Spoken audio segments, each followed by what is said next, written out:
মায়ের বান্ধবী দেখে বলেছিলেন, এ মা, মুখে এত দাগ, বিয়ে হবে কেমন করে। ছোট পর্দার এই অভিনেত্রী সেদিন থেকেই তার ত্বকের ট্রিটমেন্ট ছেড়ে দিয়েছিলেন।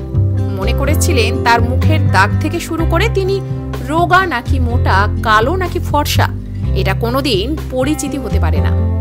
ইনি স্বাগতা মুখার্জি।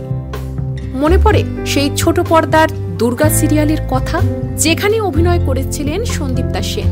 সেখানে খলনায়িকার চরিত্রে রীতিমতো দর্শকদের মনে জ্বালা ধরিয়ে দিয়েছিল যার অভিনয়, ইনি তিনি।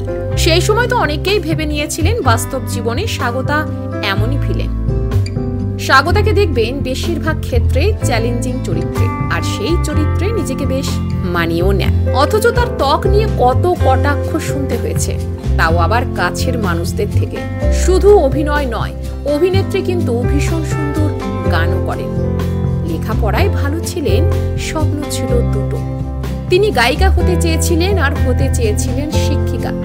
অভিনয়ে আসাটা ছিল নিছকই কাকতালীয়। প্রথম অভিনয় করেছিলেন নাটকে। বুঝতে পেরেছিলেন যে কোনো কাজই না শিখে একেবারেই করা যায় না। তারপর ধীরে ধীরে খুলে নিলেন অভিনয় নিজস্ব শিক্ষা প্রতিষ্ঠান। আর যারা স্বাগতার ত্বকে থাকা দাগ নিয়ে কটাক্ষ করত, তাদের দিলেন মোক্ষম জবাব। বরং উল্টে দাপটের সঙ্গে অভিনয় করলেন গ্ল্যামারাস চরিত্রে। এখন অভিনেত্রীকে দেখা যাচ্ছে পুতুল টিটিপি ধারাবাহিকে ইতিবাচক চরিত্রে। দেখতে দেখতে অভিনয় দুনিয়ায় কাটিয়ে ফেললেন প্রায় 3 দশকেরও বেশি। টেলিভিশনের পাশাপাশি এখনো থিয়েটার করেন, একাডেমিতে সময় দেন, রবিবারেও পর্যন্ত কাজ করেন। মনে করেন তার ছুটি নেই। পাশাপাশি রয়েছে গানের নিয়মিত অনুষ্ঠান, এছাড়াও থাকে গানের রেকর্ডিং।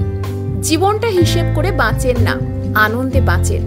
মনে করেন কোনো কিছু আনন্দের সঙ্গে করলে ঠিক সময় বেরিয়ে যায়। জানেন, অভিনেত্রী ফিলোসফিতে এমএ করেছেন, তখনও কিন্তু ওটা মন দিয়েই পড়েছেন।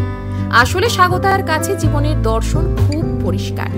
বিশ্বাস করেন কিছু থাকবে না, কিছু নিয়েও যেতে পারবেন না, কিন্তু থেকে যাবে কথা। এখন অভিনেত্রী বেশ ব্যস্ত। পুতুল টিটিপি ধারাবাহিকের মাঝে সেরে ফেলেছেন রক্তবীজ 2 ছবির শুটিং। তাকে দেখা যাবে একজন নেত্রীর ভূমিকায়, করবেন অ্যাকশন। চরিত্রের লুকটা মারাত্মক হতে চলেছে। তাছাড়া স্বাগতা মানেই তো পর্দার দাপুটে খলনায়িকা। এক সাক্ষাৎকারে মজার ছলে বলেই দিয়েছিলেন, এক ধারাবাহিকে আমি মন্দ, এক ধারাবাহিকে আমি ভালো। জম্পেশ দুষ্টুমির পর ভালো চরিত্রে অভিনয় করে পাপ ধুয়ে দিচ্ছি। অভিনয়ের মাধ্যমে আমার পুণ্য লাভ হচ্ছে।